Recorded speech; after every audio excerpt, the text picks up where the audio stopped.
5, 4, 3, 2, 1. Please do not change channel. From Krypton Radio, brought to you by Famous Faces and Funnies and Off the Chain with Yvonne Mason, it's the Hanging with Web Show Radio Hour, the Internet's premier pop culture talk radio show.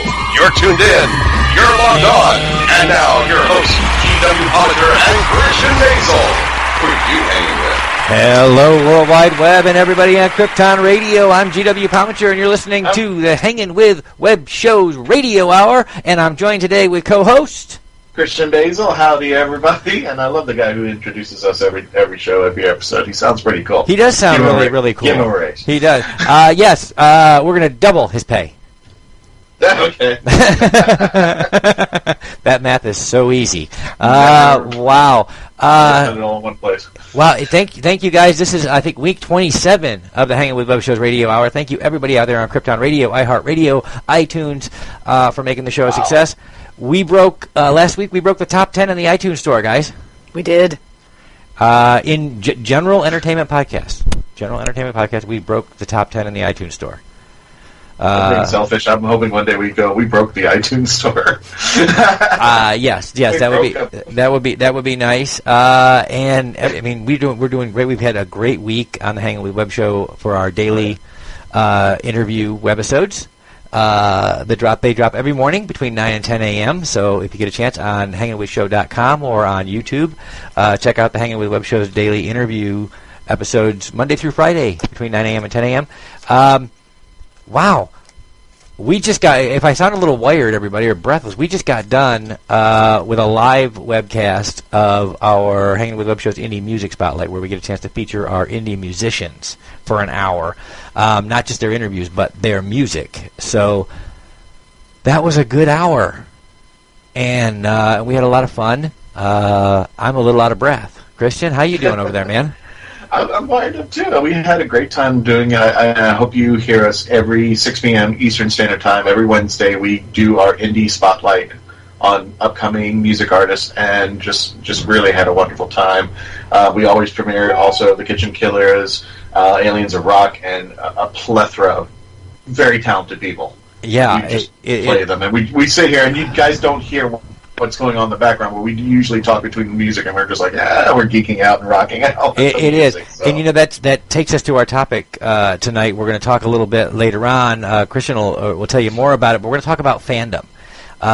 We happen to be fans here on the show, all of us, of so many different things. We're fans of good music. We're fans of science fiction and fantasy and geekery. I used that word intentionally because of our guest. That's right. Is that even a real word, or you just made that up? It's a real word. Tara made that word up. Tara made that word up, as far as we know. Our guest tonight, ladies and gentlemen, is Miss Tara Lynne, Hanging with Web Show alumnus herself, 3-time alumnus.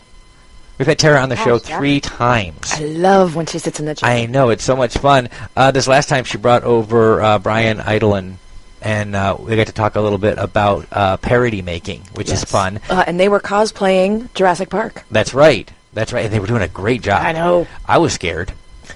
I saw them, and I was like, where are the dinosaurs? So Tara Lynne is also, let's see, I'm going to try to get through this list in my head.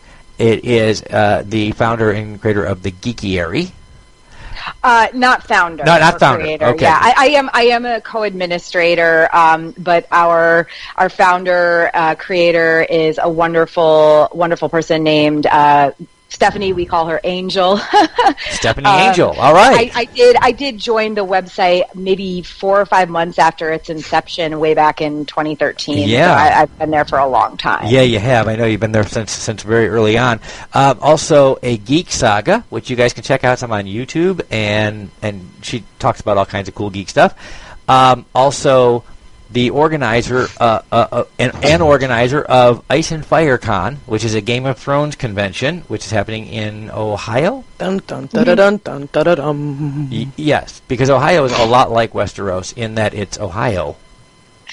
They have a lot of castles there. Actually, really, castles in Ohio. Yeah, I think that Ohio is the state with the most castles of all the United States. That would make sense. If they aren't, then that's a change, because we were originally located there because we had the first 3 Ice and Fire Cons at one of the bed and breakfast castles in Ohio. So. Because that's awesome. That is so That's cool. right. We unfortunately outgrew that location, but it's Ravenwood Castle. It's still there. It's a great place to go for a weekend away. Okay, so what you're saying is you actually need a bigger castle. Yeah. Those are two. Someone build us a castle that holds 500 people. That's right. Those are not Walt Disney size. Yeah, those are not usually sentences you hear. Words you hear in the same sentence. Bigger castle. Oh, I thought you were saying somebody build me a castle because I would. I would use that sentence often. Yes. Also, the organizer of Beach City Con, which is a Steven Universe convention. For those animated Steven Universe fans out there. It gets better, though, because Tara's also a writer. That's right. And she's the author of How to Start Living in the Zombie Apocalypse. Because that's important. It is. It really is. I got nothing else. That's like the whole list that I know. So Tara Lynne is with us tonight on the show, and thank you so much, Tara, for joining us. Yeah. Thank you for having me. Yeah. As you all might have noticed, Tara also is a fan. Yes.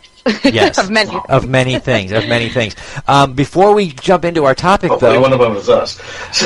Before we jump into our topic, though, we are going to kick off a little pop culture news. Sage has been browsing the internet and looking things up and trolling people on the street and asking them what they're into, and she's been finding all this news for us. So, our own Sageo with the news. I have found some crazy news today.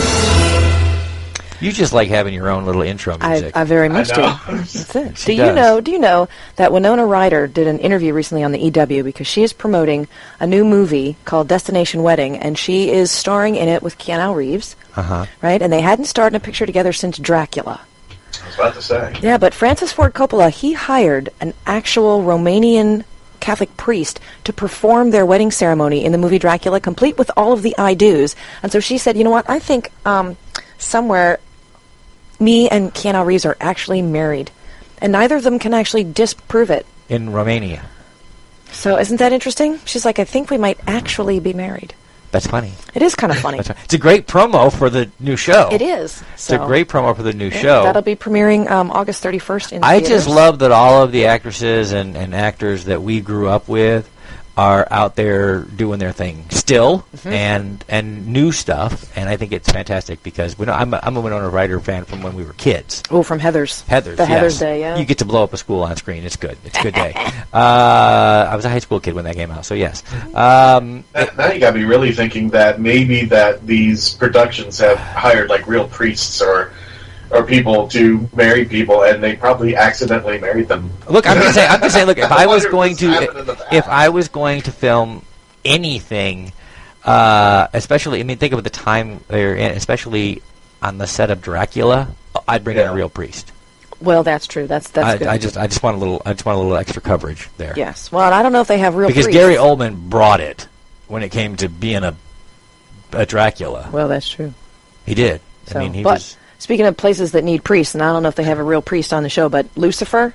It's a nice transition. I like that. Thank you. You like that? Yes. It was really nice. Good. Lucifer has been picked up by Netflix. They're going to need a priest. Yeah. A funny one, though. They need like a George Carlin priest. Remember from Dogma? Yeah. Yeah, because that's, It was good. But it's nice to know our shows that are canceled on major networks are being picked up by other They are, because platforms. our favorite sci-fi show from the Sci-Fi Channel, The Expanse, was canceled and immediately resurrected in Amazon. So great job, Netflix, for picking up Lucifer, which is just a funny, great spin on a comic book property. And joining, it's a DC, for those of you who don't know, that's a DC comic property, and joining the DC universe for the second time in the last season was Tom Welling, who everybody remembers from Smallville, but Tom joined the cast of Lucifer this last year and came home to the DC universe. Well, it's funny you mentioned DC and Superman. Because Tom Welling played our Superman in Smallville. But the CW has announced that the Arrowverse coming up is going to add a character of Lois Lane into the Arrowverse. Yep. Nice. Casting will begin soon for that. well, we obviously heard the name through the Supergirl universe a lot, so that'll be interesting. It'll be interesting to see how they cast that. I've enjoyed their casting I agree. in the CW properties. And I know they have a big 3-night crossover coming up in, I think, December? In December, yeah. In December, yeah. And if I'm not mistaken, they're introducing another new character to the CW universe. They're introducing DC's Batwoman. Mm-hmm. So... that'll be fun. Played by Rose... What was her name? Yes, I do. I saw this. Ruby Rose? Ruby Rose. Yes, Rose. thank you. Ruby Rose. There you go. So you thought you were going to stump me, but you didn't this time. Well, it's not fair. I don't know, but I'm out there on Krypton Radio. Y'all don't know this, but Christian and I are sitting here with nothing in our hands and absolutely clueless as to what's coming next because only Sage knows what the news is.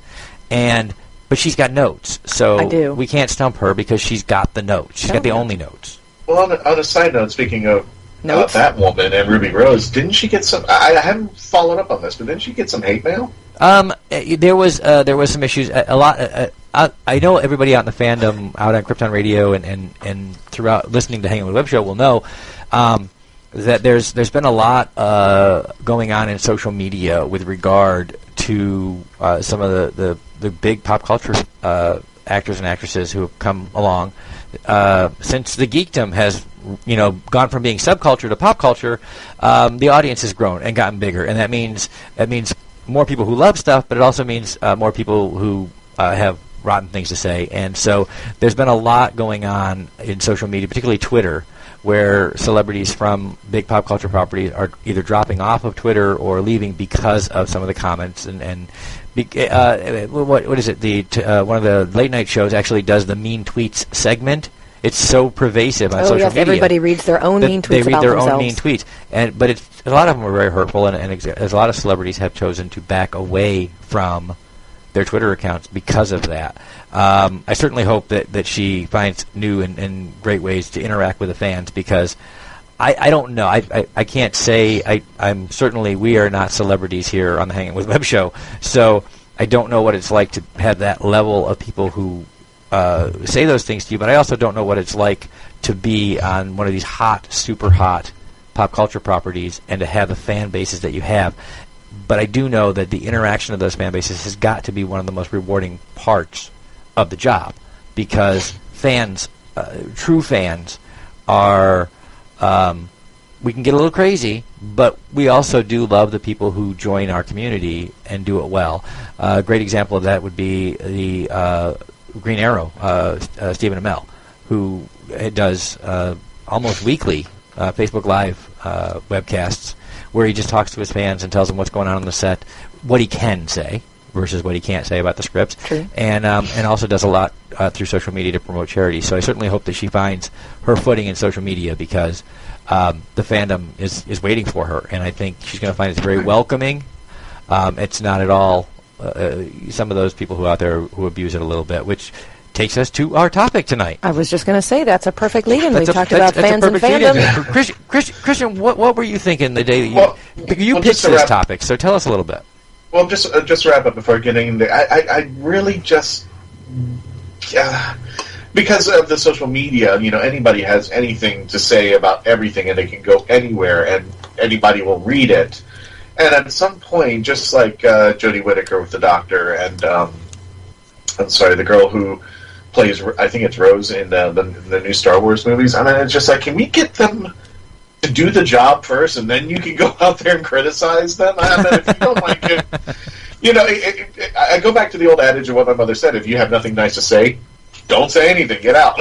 Yeah. Well, or just let it happen first, and then when it happens, then you can tell me what you didn't like.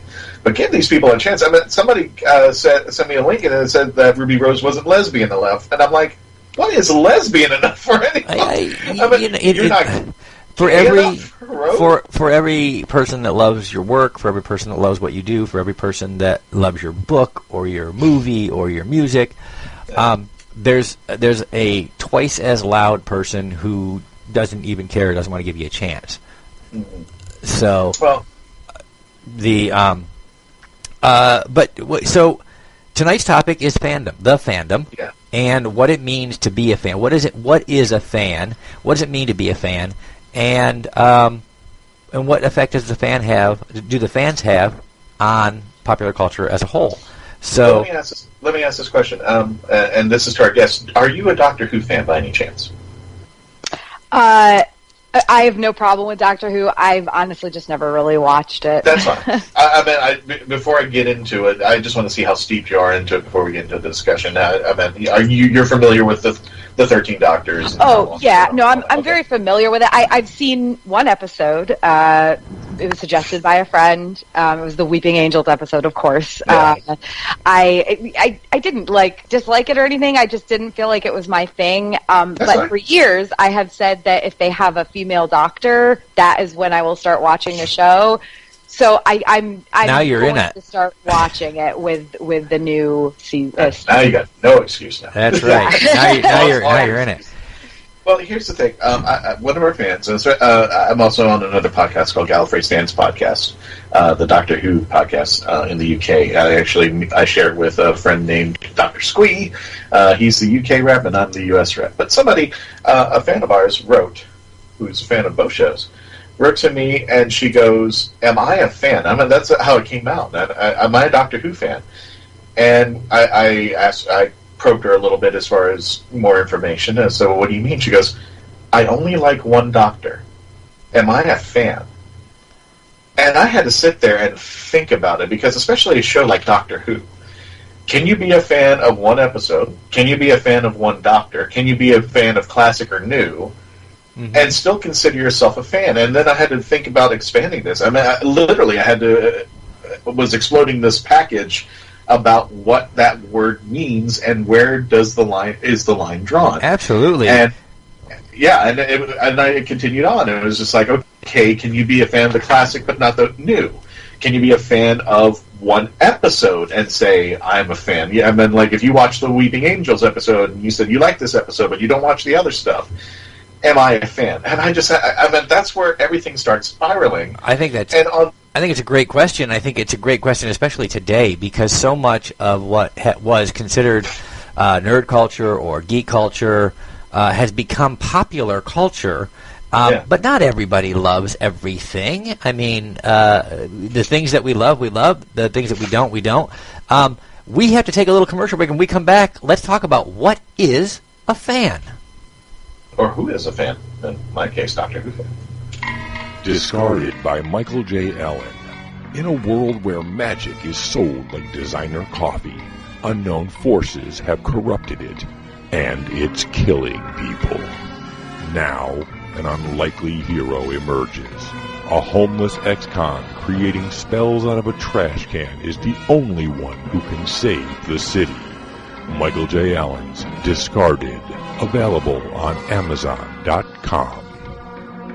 Famous Faces and Funnies in Melbourne, Florida is leading the way in pop culture fun. From comic books and graphic novels to Funko Pops and collector's items, Famous Faces and Funnies has it all. Rick Shea and the professional team at Famous Faces and Funnies are friendly and knowledgeable. Whether you're looking for toys, props, collector treasures, or a new comic book, Famous Faces and Funnies is your one-stop shop. To find Famous Faces and Funnies on Facebook and Twitter, just type at FFF Comics. All right, welcome back to the Hangin with Web Show Radio Hour. I'm GW Pomichter. I'm Christian Basel. Welcome back, gang. And we're on the line with Tara Lynne. Guys, what is a fan? Anybody? Okay, well, aside from the thing that spins round and round and round and blows air. Which is all of us. That's very true. It's also That's not air. It's also a Swedish word. It's an old Swedish name for Satan. Anybody know that? I did not know that. Yeah. Back on Netflix. Yeah, just in case you didn't know that. It also is a dirty word in Swedish. I can't say it. It's the dirty four-letter F word. Oh, my. Yeah. But it's, yeah, I did not know that. All right, I'm calling all my sweet fans. So if you're in Sweden, then they say you're a fan. Oops, be careful. Mm-hmm. It's also in the gaming world. It's short for fat-ass nerd. That's according to the Urban Dictionary. Wow. But we are not. Wow. Okay. We're not talking about that. We are talking about fan, a person who has interest or likes something or somebody. Okay, so can you be a fan of the geekdom if you don't like everything? I mean, that was Christian. That was what brought the topic to the show. Was somebody asking Christian, "Am I a fan in the Doctor Who universe because I only like this Doctor or this season or this episode?" Well, Christian sparked something off that made me think of Tara with her relationship with Ice and Firecon. I know people who they say they're a fan of Game of Thrones, but they've never watched past season 1, including Sean Bean, because once they killed him off in season 1, he stopped watching. But he even considers himself a fan. Yeah. Well, here's another thing. What if I like the outfits, but I don't watch the show? What if I'm a fan of the costumes? Am I a fan? Well, Tara, where is the line drawn? Now, Tara, you've actually dealt with something online that we talked about on the show when you said in the interview, which is the idea of the fake fangirl. Yeah, so what is the specific idea is fake geek girl, and honestly, my definition of, I don't even know if definition is the right word, but I would call somebody a fan if they enjoy any part of something. Absolutely. Because there's a difference between being a fan of something and being a geek about it. Being a geek means you are super into it, and you may not know everything about it, but you are, it's a thing that you are very attached to. We'll say with Game of Thrones, you've at least seen all of the seasons of the television show, and beyond that, I would say you probably read blogs about it or listen to webcasts or podcasts about it. Being a geek about something is kind of a step above just being a fan of something. Fandom, that's right, yeah.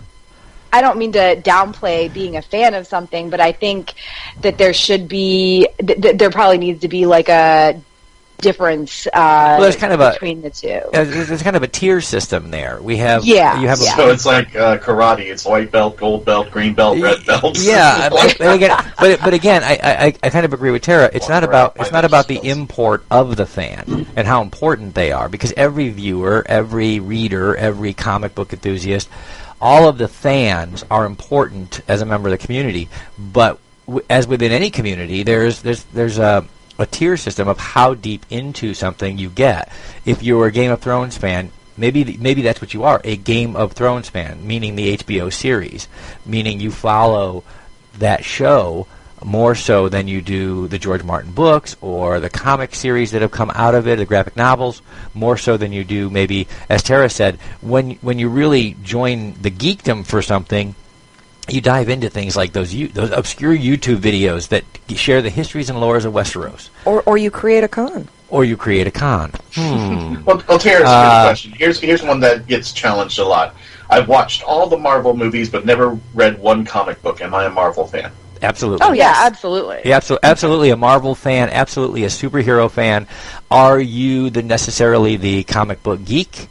The person that dives right into source material and things like that. Again, there are tiers, I think, within the fandom. But if my knowledge is only to the movies and never read a comic book... But that doesn't mean you don't love the characters that you've seen in the movies. Right. I think George Martin is a good example. George Martin was once asked about the changes between the television show and HBO and his books. And his response to it was to ask another question to the interviewer, which was, how many children does Scarlett O'Hara have? And what makes that... I think I remember that. What makes that question interesting is that if you are a Margaret Mitchell fan and you like the books, the Scarlett O'Hara books that Gone with the Wind comes from, the answer is 3 children. If you watch the movie and you're a huge Gone with the Wind, Sage watches the movie once a year. I do. I also read the book once a year, too. And so Scarlett O'Hara has 1 child. Mm-hmm. And the real answer to that question is she's a fictional character. She doesn't have any children. So the how deep into something you go, if you're, as George Martin is obviously an enthusiast of literature of all sorts, so he knows the answer to that question on 3 different levels. Book readers will only know the answer on the book level. Movie watchers will only know the answer on the movie level. And those who are disconnected from reality will have no idea that it's a fictional character.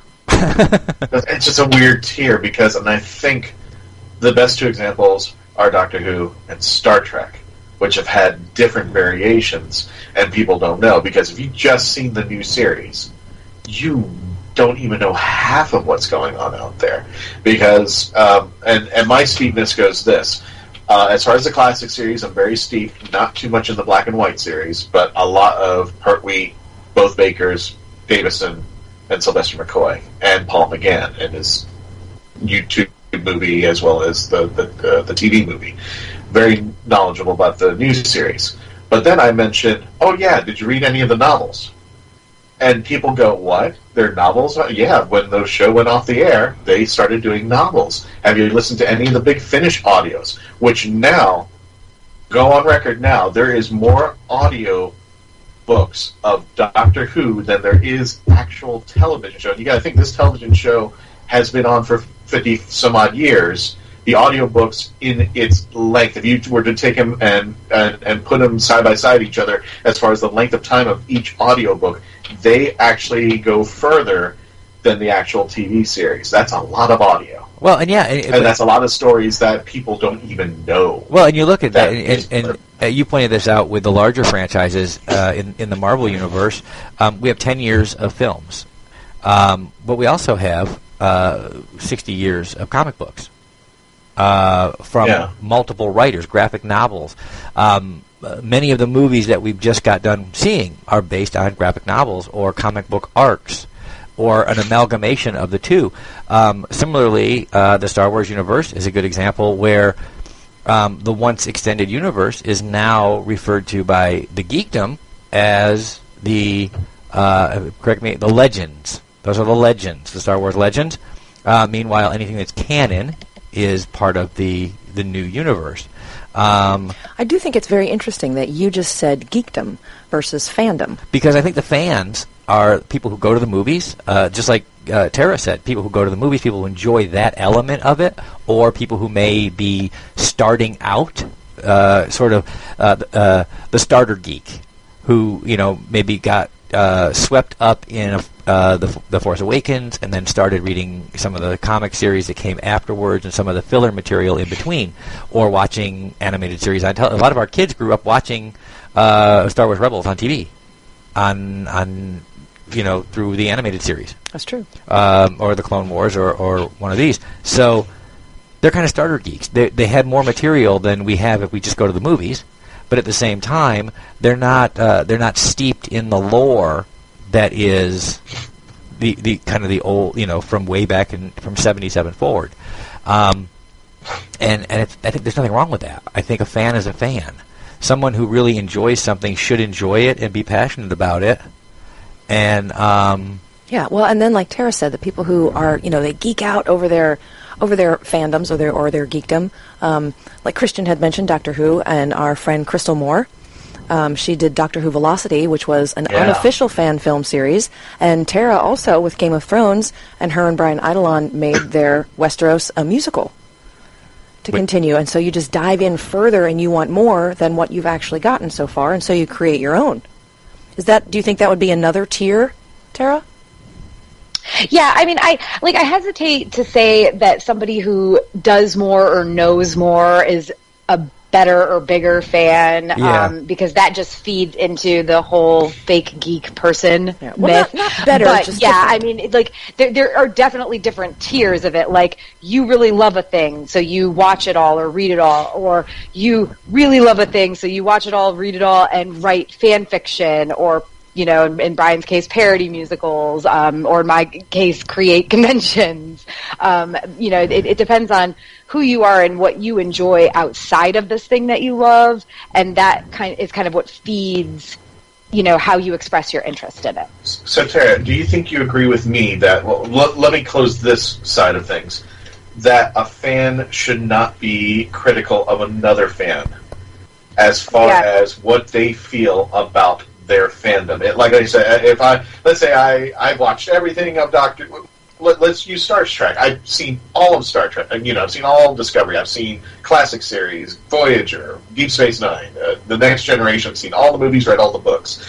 Then I have somebody sitting next to me, they're a fan of Discovery. I've never seen the classic stuff, but I have, and I think, tell me if you agree with me, I have no right to criticize that person for, and especially not calling them they're not a fan. Doesn't matter how much of they enjoy, as long as they enjoy it. Right. Yeah. That makes sense? Yes. Mm-hmm. It's not about quantity, it's about quality of what they like. Even if they like, would it be safe to say that if they liked one episode of Discovery, would you still consider that person a fan? Absolutely. If they want to be. Okay. Okay, so we're starting a tier now. I guess I hope we don't have to label the tier. No, but I did like Garrett's phrasing when he said the geek starter, and I was thinking if you just flip those things around, the starter geek, what a great title for a show that would be. That would be interesting. Suppose you have just an interest in something because you hear all about it. We had talked to a wonderful woman. Her name was Kate Chastain, and she was a yachty. And she was part of a Bravo TV show called Above Deck, or On Deck. And that was her passion. That was her thing. And she had never watched Game of Thrones, but she had heard so much about it, and she wanted to get into it. So there's your geek starter. How do you become a fan of something like that? We are just as guilty because we love the things that we love, and we introduce other people to them. And sometimes they get more carried away than we were in the first place. It depends what they're going to get. I guess we should label our fandom just like they label Starbucks sizes. We have a Grande here, we have a Venti here, we have a Trenta here. It's like, after you've gotten through a certain amount. But I guess, Tara, what is the point? Where's the line cut off when you say you're not a fan? Or what if somebody loses their love for something? So they would take away their fandom? I mean, again, it's all about how a person defines themselves rather than like how anybody else would define them. I'm trying to think. The 100. It's a CW show. Yes. I used to really enjoy the 100. I would have called myself a fan of it. I didn't go to the extent of, and I don't. Saying go to the extent makes it sound like I think it's a bad thing, but it's not. Like I didn't cosplay from it. I didn't write fan fiction. I didn't do any of that stuff. But I watched the show. I wrote some, reviews of some of the episodes for the Geekiary, and I definitely would have called myself a fan of the show.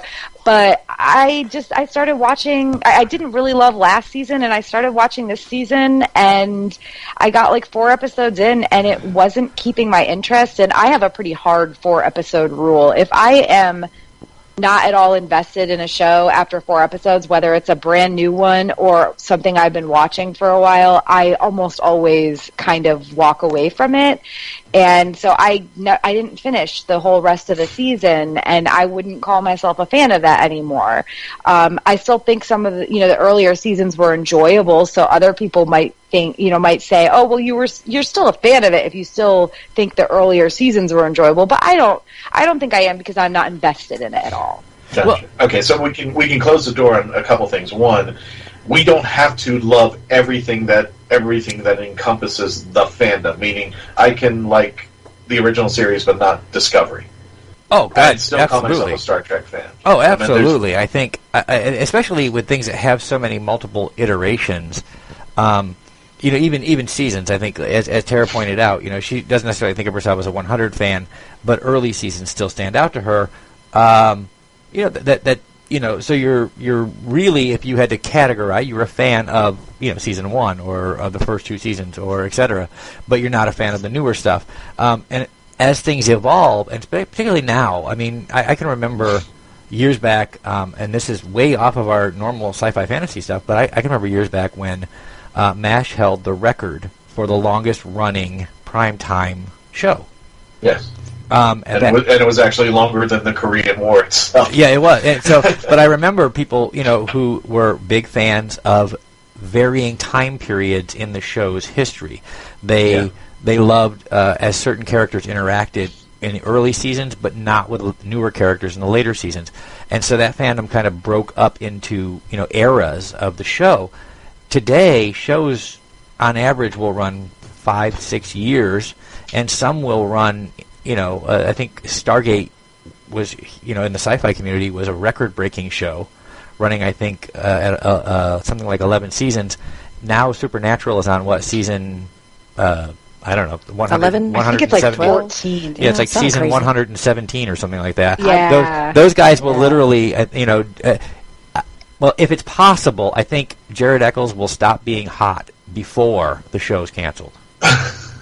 I don't even know if that's possible. I'm not a woman. I'm just saying I think it might happen. That show's going to run at least 60 years. Yeah, at least. I like how you said Jared Eccles because it's Jared Padalecki and Padalecki. Jensen That's right. There you go. Eccles. Yeah, there you go. See, you combined them because you're right. They both have to stop being hot. That's right. And when they stop being hot, that's not gonna happen. Then they'll cancel the show, which will happen in 90 years. I don't. I don't know. They had that Hollywood magic age thing. So Padalecki he's the one. Padalecki's been playing a teenager since he was for the past decade. He's played teens and early 20s something. He's got to be not. But I'm sure he's got to be at least mid 30s, if not a little older. Yeah, I think he's mid to late 30s. Because he's he made a deal with the devil. He made one of those crossroads deals that keeps him young forever. He probably did. Do you guys remember the ending to Being John Malkovich? Malkovich. No, the further ending when they get to the celebs and all that stuff. I truly think that there is a pool, just like the Batman pool. I can't. What's that? They resurrect people. Yeah. The Lazarus pit. No, the Lazarus pit. I think there's a Lazarus pit somewhere in Hollywood, and I think it's steeped in the blood of virgins and politicians, and I think that's how. They keep their youth. It's amazing. So I mean, again, but when things start lasting that long or being reincarnated so soon, now, again, I was not a huge fan. Again, it was more of a season to season kind of thing. But if y'all remember the Aaron Spelling supernatural show, Charmed, that ran forever, and it's been off the air a few years now. It's now being reimagined. And they're rebooting the whole thing in what has now become the CW formula. So, because now we have the smolder. So now you have multiple sets of actors and actresses in the original show over almost generationally, and now you're going to have an entirely new iteration of the show within a decade. So, will there be fans of each, but not all? Certainly. In fact, I'm actually looking forward to the new iteration because it looks a little darker and a little bit more adult, less teen drama. I always referred to Charmed when it was on and the kids were watching it as 90210 with witches. Nice. That's the way it felt. To me, that's the way it felt. But, it's Aaron Spelling, who was, TV's, teen drama king. So, and it had Shannon Doherty in it. So. Yeah, especially, and it had Shannon Doherty in it, and Alyssa Milano. Everybody loves a bad girl. That's right. Those were. So, it'll be reimagined now in a little bit of a darker format, something a little more akin to probably the originals or one of those shows, and so I will probably find myself in the fandom for the newer shows where I wasn't for the older ones. So I do think there's something to be said for you're a fan of what you like. I mean that's not necessarily. The difference I think also being is I'm going to throw one more monkey wrench into this because this goes out to Christian and to Tara and to us here at the show, and that is there are those of us who are making our living inside the geekery, inside this fandom crazy place in pop culture, and so what we are actually fans of is sort of sometimes eclipsed by the obligations we have to the particular fandom that we started or we joined. So we on the show here, our homework is watching YouTube videos on Marvel and DC Comics that I had never heard of. Oh, it's so hard, but somebody's got to do it. I know. It is. But I mean, these were things I was not a fan of early on, but the nature of where we go and what we do and the people we talk to has encouraged me to be a fan of, say, the movies and some of the comics that I knew as a kid and maintain that fandom, but at the same time learn more in order to be able to have a decent conversation with Tara, because I don't pretend that I could have a Game of... I love Game of Thrones. I don't think I could have like a Game of Thrones conversation with Tara Lynne, because she'd just shoot me way down out of the water. And I get what you're saying, because I feel inadequate, because I started watching Game of Thrones and I kind of stopped after like 5 episodes. I think there were a few things I had to like get my stomach over and adapt to and say, oh, this is what we're getting into. I mean, I've had friends who they were kind of like that. Like they started watching and watched 1 or 2 episodes and couldn't really get into it. So honestly, I sat down with them and we would pause and I would explain who's who and what's what. And then like once they kind of got the feel for things, like without spoiling anything, obviously, but once they kind of got the feel for things, a few episodes in, it's like they don't need me anymore.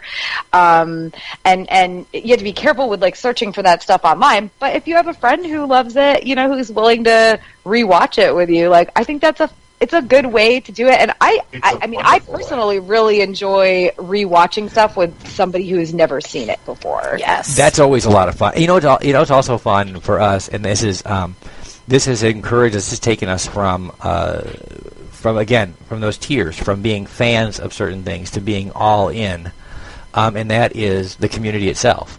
When you have a chance to talk to someone about a certain property or franchise. And you find out those little obscure details that like no normal person would know, and all of a sudden it kind of just hooks you. It's the drama behind the drama that you love. Do you remember we had seen a couple of years ago? We found a YouTube channel for a young woman. Her name was Katie, and she had just started watching Babylon 5 for the very first time.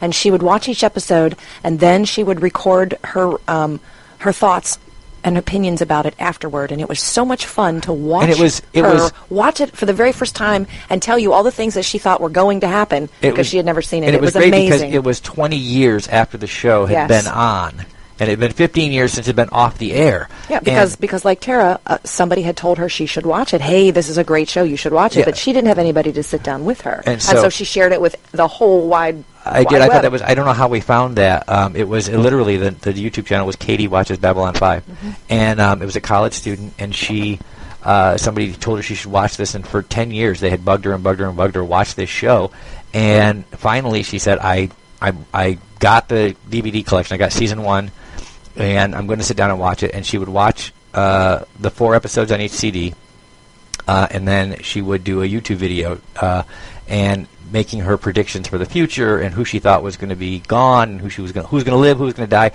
But it was we were truly voyeurs in that we were watching the creation of a fan. Yes. And by the end of 5 seasons, and we watched all of her videos, by the end of 5 seasons, she was a Babylon 5 geek. She knew the characters, she knew their backstories. She had looked online for more backstory and more detail and more novels and more she was she dove right in. But from knowing nothing to geekdom in I think it was about a 2-year stretch of videos that she did as she watched them every week. And so watching the birth of a fan and then furthering that into the creation of a new member of the geekdom who just is all in for everything is so much fun to watch that process. Like Tara said, it's so rewarding to just watch somebody who's never seen it go, ooh, ah. And then about 3 episodes later, they're calling you on the phone. Hey, did you see what just happened? And you're like, yeah, that happened like 4 years ago, but thank you for the update. It's not only that, and I'm sorry if I'm using a Doctor Who reference, this is actually a perfect thing. One of his companions asks the Doctor, why do you have companions? And he refers to time and space as, I've forgotten what it looks like. And she goes, what do you mean, Doctor? And he goes, I've forgotten what my backyard... He refers to time and space as his backyard. And he explains to her, it's like, I've seen my backyard all the time. I see it over and over again. And it looks the same to me sometimes. Then I take you, and you look at my backyard, and you play in it, and I see what I've forgotten all over again. That's excellent. That is an excellent metaphor. It's not only good for a new fan, it's also good for a classic fan who's like, I've forgotten, because sometimes it does get a little stale, and, you've already seen it, you've already been through it, and then when you see that person with their new eyes look at what you had a passion for, and then you forget about it, and then they see it, it's a geekdom thing that can just not be expressed. It is. The reaction videos to all the Games of Thrones. We do enjoy those here too. We enjoy watching the reaction videos that people post on different properties, and Game of Thrones being one of them. they're a lot of fun to see people different tiers or different, I would say, different moments in their journey as a fan. Some of them are first timers. Some of them are diehard, watch it every week. Some of them, have delved into extended material like books and comic books and other things. And you watch them react to something they see on a show, and then I knew that was good. I saw that in the book, and they become so emotionally invested in their favorite things that it reminds us all, kind of how we got here. And I think, for me, being a fan of so many different things now, part of that is the community. It's watching and building and being a part of this group. The fandom is a sense of belonging. Yeah. People who have things in common. I tell people all the time, one of the interesting things about conventions as we travel have been, when you go to work in the daytime, most people in their day jobs, you make a lot of professional friends and acquaintances, and they're people who the thing you have in common with them the most is that place you have to go every day in order to feed yourself. When you go to spend a weekend at a convention, when you spend a weekend delving into your favorite, and when we go to conventions, you see groups that gather together to celebrate Star Trek or Star Wars or DC or Marvel or just the geekdom in general. But no matter what they're there, and what binds them together is the things that they love. Yeah, because if you go to a convention and you're by yourself, you don't leave by yourself. You make connections and you make friends because everybody's welcoming. You're a fan of something. You're just embracing the entire fandom, and somebody will incorporate you into the mix. Yeah. Yeah, I mean, I was leaving by myself. Christian, he always takes it in a different direction, doesn't he? I'm shallow. Oh my Lord! Tara, as you recall, your journey from fandom, early fandom, into the knowledge bases that you have for the things that you truly love. What's your earliest moment of being really more than just a fan, kind of the super fan? What's that transitional? What was the show or the property that drew you in and said, "Ooh, more, please, more"? Oh,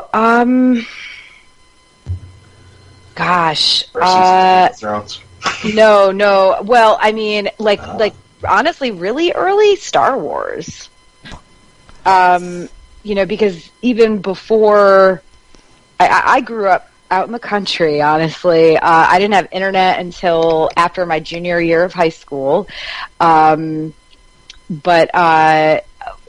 when I was younger, and my dad introduced me to Star Wars, I became obsessed with the movies. I actually lied and told my parents I was sick so I could stay home and watch them. That's great. That is awesome. On VHS, after I first saw them, I would go to the mall with my friends and use all of my allowance and later work money to buy extended universe novels, by Timothy Zahn and Kevin J. Anderson and all of that, Michael Stackpole, all of them. So I mean, but it was still a personal thing. I hid it from my, normie, if you want to call them that, friend, because I didn't need anybody making fun of me any more than they already did. But I mean, and then later I had friends who got me into X-Files, and we would all get together and watch X-Files together on Sunday nights. And that was kind of the first time I think that I felt a camaraderie with other people. That you built a community around it. Yeah, and that was. I grew up. She said she was watching Star Wars at home on VHS. When I was young, I went to see Star Wars in the theater in '77. I went with my dad, and I was an instant fan of the story, obviously. But I remember that was sort of my introduction to the geekdom, as it were, because I was voracious. My appetite for more Star Wars information was, it was just, I couldn't get enough. I really could. I remember we had trading cards. In school, we would bring our Star Wars cards to school, and almost like the kids playing the card games today, we would make up our own games to go with the cards. And then beyond that, though, and of course, you no longer had sticks. Your sticks were now lightsabers. Always. That's always lightsabers. and then we would I would spend I'd con my mom into spending the $10 on a fan. Remember? Does anybody here remember fan club memberships? because there was no internet. Yes. Yes, there was no internet, so we sea had to monkeys get. count? Really? Wow. Oh my Lord! Yeah. Sorry. You know what? Because Tara and I have already defined fan, we will count your sea monkeys. Thank you. Okay. But yeah, I remember paying for the fan club because you got to know stuff that nobody else knew. So like in '81, when they were 81, they were releasing Empire Strikes Back. Or it was playing everywhere, and it was the second movie in a trilogy. Everyone knew about a trilogy. Everyone knew there were going to be 3 movies. But there was this handful of people that knew that there were 9 stories. There was just a handful, because it was all in like the fan magazines, and it was like those special interviews. And you were uber special because you were in the know. That's right. And you were part of the cool kids. Well, the not cool. We weren't cool kids. We were locked in lockers. But we were all in lockers next to each other. You were the cool, not cool kid. That's right. We were the cool, not cool kids. And it was great to be a part of that and to feel that community with people. Oh, did you know this, this, and this? And it was really cool. It was a cool feeling, I should say. And then later on in life, all of a sudden it became like cool. And like Tara, X-Files was a huge thing. I got home from the service in my early 20s, and we were watching the X-Files every week. And there were little groups of people that would get together, and it would be an X-Files watching party. And online, the early iterations of the internet, we were the X-Files, Philes. That was the fandom of the X-Files, if you remember, and so it was just a cool thing to see it grow. And then, of course, today, when you go to a convention today, and those back then you could go to conventions, and there were lots of places to go and meet, but it was always a small group. Usually, you fit into the ballroom of a hotel, as Tara said early on with Ice and Fire Con. They were in one little castle, A mini castle. a mini castle. I mean, we are still at that point where we can fit into the ballroom of a hotel. And to be honest, some of that's on purpose. Yeah, because that's the core. We are a family, and if we got to be a 10,000 person convention, we would not be a family. No, it's really, really hard. not as close knit as we are anyway. Yeah, no, and when you go to these huge conventions, like we do MegaCon and we do SuperCon and all these Florida conventions, you notice that people do break away. They break away into small. That's like a sub-convention in the convention, so that we can maintain that community and that family element. So people who like Game of Thrones will go over here, and people who are Marvel DC fans or movie fans will go over here, and it's an interesting way to see that it's not divisive in any way. I mean, we interact with each other, etc. But we do have the things that we really, really love that we want to kind of compartmentalize. And put us in a ballroom somewhere and leave us alone. We're down to the last little bit, guys. So before we go, Tara, tell us a little bit about what's coming up for you. Ice and Fire Con's coming up, yeah? Yeah, oh gosh, so much. So Beach City Con actually is first. Okay. That is happening in Virginia Beach, October 12th through the 14th. Tickets are still on sale and will be, until the beginning of October. So if you're a Steven Universe fan, you should definitely check it out. BeachCityCon.com or at BeachCityCon across social media. Before that, I personally am going to Dragon Con. I'm actually an attending professional. Yes. It's over Labor Day weekend in Atlanta. And if you're a Song of Ice and Fire, Game of Thrones fan, I am actually on almost every single Song of Ice and Fire Game of Thrones panel at Dragon Con. So wow, that's awesome. Yeah, I'll be pretty easy to find. And I also have an author reading at Dragon Con on Friday the 1st at the Hyatt Regency in downtown Atlanta. It's at 1 p.m. And I will be reading from my zombie novel and also reading a couple pieces from my next book, as well as doing a little giveaway for some fun items. And my next book is something that is very much still in the works, but I mentioned it when we talked back in May. It's called She's Kinda Hot, But Then She Talks. I love that title. I love that title. Yeah, essays and insight from a fake geek girl. Wow, that's awesome. So I'm actually getting pretty close to wrapping that one up. I'm going to read at least one older piece, because it is some older stuff that I wrote collected with a few new things. So I'm going to read one new thing and at least one, maybe two older things from it. And I am still running a Patreon for it. So if you're interested in supporting, pretty much all the Patreon levels come with a copy of the book once it's finished, which will hopefully, crossing my fingers, be by March of next year. Awesome. It's patreon.com/ageeksaga. Awesome. We're going to drop, when we post this episode to social media, we're going to drop links so you can find Tara and her many things that she's doing. You can also check out Tara and Brian's interview on the Hangin with Web show. It aired August 3rd from Flora MegaCon, and you can check that out on our daily show at hanginwithshow.com and find out more about what Tara's doing and check out her awesome Jurassic Park costume. And apparently Tara's written 2 books about my first 2 blind dates, so... the zombie apocalypse, and she's kind of hot. And the Way of Reckoning. Oh, yeah. That's not a good... the third date. That's not a good date. Wow. Yeah, so... and then when's Ice and FireCon? That is April 25th through the 28th, 2019, and it's in Mount Sterling, Ohio. And we're at Ice and FireCon across all social media. Our website's iceandfirecon.com. We did sell out of our VIP passes, but we still have a good number of weekend passes available, whatever, and those will be available through usually right up until the convention, unless we somehow sell out. It's been a while since. And I understand at Ice and FireCon, you'll be debuting the second act of Westeros, the musical. Yes, Westeros, an American musical. If you're just a big Song of Ice and Fire, Game of Thrones fan, it's great. If you also love Hamilton, it's amazing. So all of Act 1 is on YouTube, and Act 2 is almost completely written and cast at this point. So that is fantastic. We're going to be getting into the recording of it pretty soon. Fantastic. Well, we're down to about 2 minutes, guys.